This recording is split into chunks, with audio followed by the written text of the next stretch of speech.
വൈകുന്നേരം ശ്രീയുടെ വീട്ടിൽ നിന്ന് എൻ്റെ വീട്ടിലോട്ട് ഇറങ്ങിയപ്പോഴേക്ക് അത്യാവശ്യം മഴ ഉണ്ടായിരുന്നു. ഈ കാണുന്നുണ്ടല്ലേ, ഇവിടെ നിന്നാണ് മഴ തുടങ്ങിയത്. മഴ ചെറുതായി പെയ്തു തുടങ്ങിയപ്പോൾ ഞങ്ങൾ ഇവിടെ കയറി നിന്നു.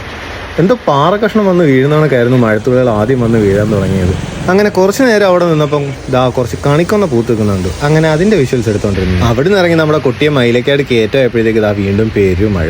പിന്നെ അടുത്തടുത്ത് കയറി നിന്നു. റോഡിൻ്റെ സൈഡിൽ എന്തോ കടയാണോ എന്തോ ഒരു ഷെഡ് ഉണ്ടായിരുന്നു. അങ്ങനെ മഴ നനയാതെ അവിടെ കുറച്ച് നേരം നിന്നു. അവിടെ നിന്നപ്പോൾ നമ്മുടെ ഹൈവേയുടെ ആ പണി നടക്കുന്നതിൻ്റെ ഇടയിൽ കൂടെ ഒരുത്തും എത്തി നോക്കുന്നു. കുറച്ച് കഴിഞ്ഞപ്പോൾ ഒരുത്തിനോട് വന്നു. അവർക്ക് ഇവിടുന്ന് ക്രോസ് ചെയ്യാനുള്ള പദ്ധതിയാണെന്ന് തോന്നുന്നു. പക്ഷേ എങ്ങനെ ചാടണമെന്ന് അറിയില്ല, കാരണം വണ്ടി നല്ല സ്പീഡിൽ അങ്ങോട്ട് പൊക്കോണ്ടിരിക്കുകയായിരുന്നു. പെട്ടെന്ന് അവന്മാരെ കാണാഞ്ഞപ്പോൾ ഞാൻ വിചാരിച്ചു തിരിച്ചു പോയെന്ന്. പക്ഷേ വീണ്ടും തിരിച്ചു വന്നിട്ടുണ്ട്.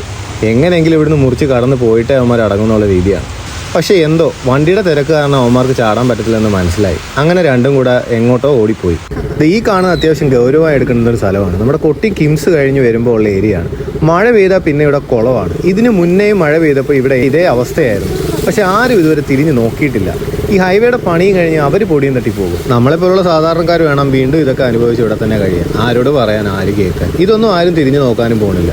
ഇതൊക്കെ ചെയ്ത സമയത്ത് തന്നെ ഇതൊക്കെ മര്യാദയ്ക്ക് ഇതിനുള്ള പ്ലാനും പദ്ധതി എല്ലാം ചെയ്യേണ്ടതാണ്. കാരണം കൊട്ടിയം ജംഗ്ഷനിൽ നമ്മൾ എത്തുമ്പോൾ തന്നെ ഒരുപാട് ബ്ലോക്കാണ്. ഏകദേശം 1 മണിക്കൂർ എടുക്കും നമ്മൾ ഈ മയിലേക്കാടുന്ന് കൊട്ടിയം ഒന്ന് കഴിഞ്ഞ് കിട്ടാൻ തന്നെ. അങ്ങനെ പുഴയും മഴയും എല്ലാം താണ്ടി നമ്മൾ എങ്ങനെയൊക്കെയോ വീട്ടിൽ വന്ന് കയറി, ആരുടെയൊക്കെയോ ഭാഗ്യം കൊണ്ട്. സോ ടാറ്റാ.